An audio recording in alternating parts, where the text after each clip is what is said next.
Okay, let's talk about basic editing. So I'm using the same setup I had before, and I'm just going to talk you through a few key things about this. I'm just going to adjust my screen. So just in terms of your work layout, I find this one is quite comfortable. You might find that you want to change it, and you can just grab anywhere between those points where the windows line up, and you can just drag and scale whatever way you want. Um, some people kind of they want to scale that down and get more out of the timeline, but to be honest, whichever way you want to work is fine. You'll find your own way. As long as you know that you can, in workspaces, you can save the changes, and you can also reset it to the saved layout. Okay, so I'm going to reset it. There it is. I would say start on this layout. If you find it doesn't suit, make the changes as you go along. But I'd say start with this and see how far you get. Okay, so I'm going to start off this little sequence, and this is something I want you guys to do as well afterwards. This will be the first kind of getting to know Premiere and just putting a little sequence together with music and images. And then it's kind of like the basis of what will eventually become the skills test. I will give you a folder of footage, some music, and a list of instructions as to how to put it together. So I might want titles, I might want some kind of effects or color grading or whatever. We'll do all those and we'll eventually do it. But this will kind of give you a sense of how we're going to start it. So I am going to open up my music folder, and I'm going to take this out and I'm going to place this on audio 2. The reason why I'm placing on audio 2 is I know when the video footage comes in, it's going to try and put its audio onto audio 1. So it just makes more sense to do it that way. So I'm inside the music folder. Here, there's a little folder here with a little up arrow. Takes me back up through the layers as such. So we're back out into our project bin. I'm going to start with, let's start with that snowscape we saw earlier. So I can drag that straight out if I want to use the whole thing. Let it go there, and there it is. But I might not want to use all of it. Now I can edit it here if I decide, actually, you know what, I want to change on a particular point. So let's say I play it, I'm hitting the space bar here.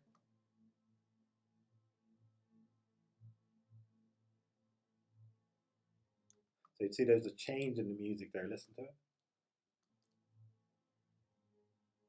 So just when that change happens, that might be a good spot to for the next clip to come in. So I'm hitting the space bar and I'm going to hit it again to stop. So that's the moment it changed. So what I can do is I can move to the edge here and I can drag that back. Then I can get my next clip and I can drag that onto the end of it. So let's play it now. I always go back a little bit so I can hear and see the edit.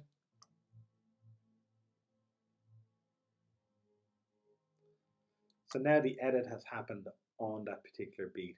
Now if I want to be really picky about it, I'm going to go in there and zoom in on my audio waveform so I can see it a bit better. So I think I went a little early on that. Yeah, a little bit early. So I'm going to go back to there. I'm going to trim this clip back to here. And I can either drag that across or I can right click in the gap, ripple delete, and it will close that gap. So let's play that.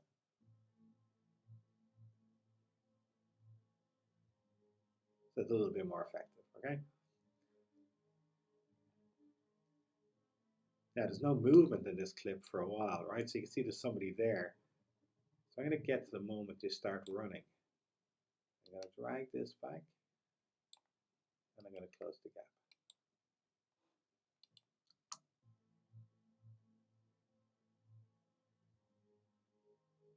So that's better. We're going from movement to movement, even though there's less movement, at least it's in there. So one of the kind of golden rules of editing is, and again, golden rules are made to be broken, but you need to know them before you break them. So I would say this one starts the characters in motion. Let's stop it there.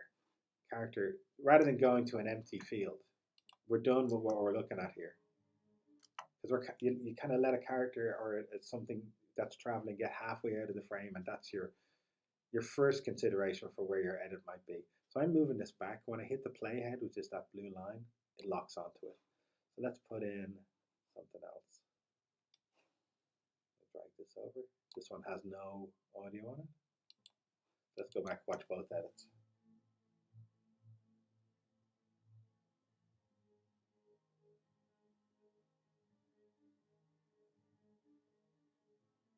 Now, in that one, that's a visual edit where I kind of cut based on the movement in the shot. But if you look at it and listen, there is another change in the music. So I feel if I drag this down a bit, drag this over, then this edit, even though that person has gone out of frame, you kind of still get the benefit of the change with the music. And I'm just making these decisions on the fly. These aren't rules, but your brain gets kind of trained to kind of look at where's a good point to end this shot and bring in the next, and is the music kind of at a point where that would help, you know? So let's go back. So I'm cutting on the changes. Change one. Even though he goes out of frame, she. A little late again, so I'm going to go back in. That's where the change should be. I'm going to trim that back, move that over.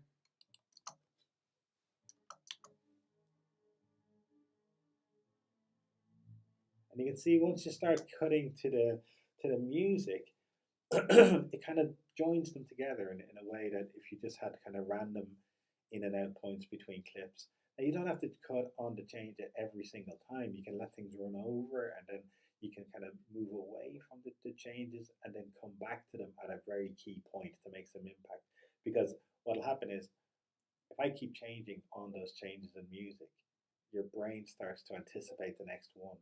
And when it doesn't happen, that can bring your interest back to, okay, something's changed, what's happening?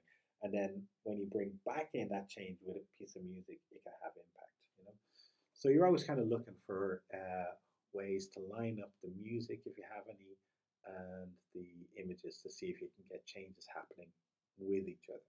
So if there was no music, you might be trying to cut where, say if two characters are talking and you're on one, and at one point one of the characters brings his hand up to his hair, and you have another shot from another angle where he does the same thing.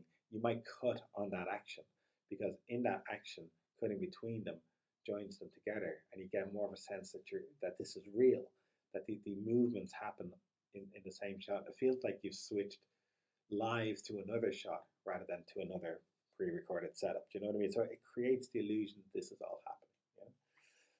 So let's go back up through our layers. And before I go any further, I'm going to show you the difference between a cut and a mix. So this is a straightforward cut. Okay.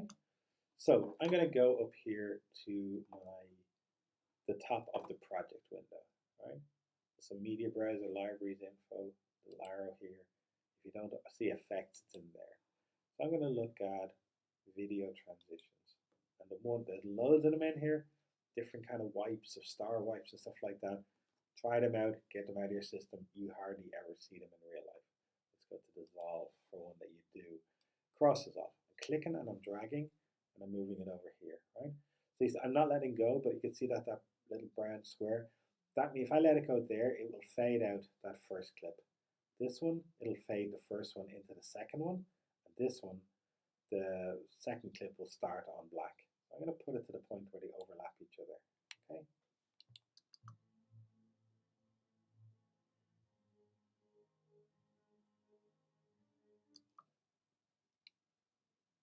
Stretch that a bit.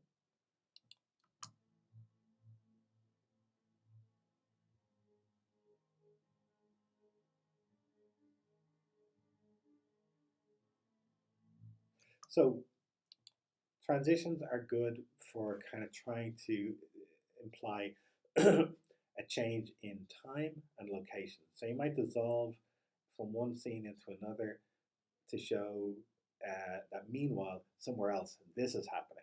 You know, it kind of implies that these things are happening at the same time. A fade to black and then a cut into another scene implies a transition in time. So a fade to black means end of that day, and then it cuts to another thing, and that's another day as such. It's not a hard and fast rule, but generally Fade outs imply a transition in time. Fades between things imply a change in location, but probably at the same time. So this feels like here we are watching these snowy mountains, and meanwhile, in a field somewhere, this is happening. Cut. Nighttime somewhere else. Let's try a transition here at the end. Let's oh yeah, we need to come back to that. I need to trim this clip down a touch. I think. Yeah. Actually, let's undo that. Bring that back to where it was. So fade between these first ones. Meanwhile, somewhere else. End of that day. Nighttime somewhere else. So you can see how you can use these transitions to imply things um, in terms of space and time. You know, sounds very impressive, but it's kind of just how our brains read those changes. So I guess that's your basic cutting and editing. You're just bringing footage across, you're joining it up, you're lining it with other things. It gets more complicated as you go on, and how you line up different takes. So from different angles, that's the art of editing. It's just to make it look fluid.